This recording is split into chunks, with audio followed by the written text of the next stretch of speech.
আমরা এই বার্তা দিতে এসেছি যে ১.৫ বছর এই সুদখোর মহাজন ইউনূস সরকারের নেতৃত্বে আমাদের দেশে যে জঙ্গিবাদের উত্থান, মৌলবাদের উত্থান এবং এই বাংলাদেশকে অর্থনৈতিকভাবে সমস্ত কিছুভাবে ধ্বংস করা হয়েছে।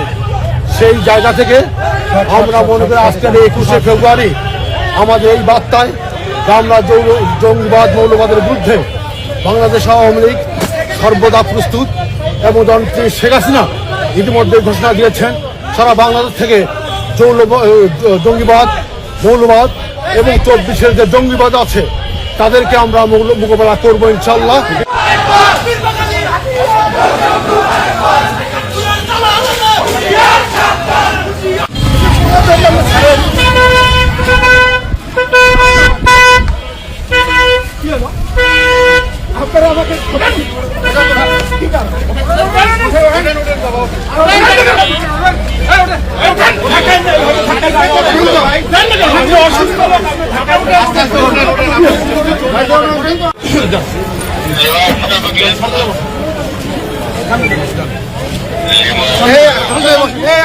ওটা না কেন গাড়ি তার মতো দাঁড়িয়ে থাকে এরা।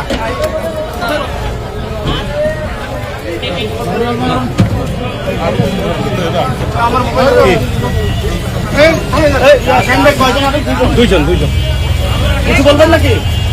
না কি বলবো, এটা কোনো মানে হয় আমাদের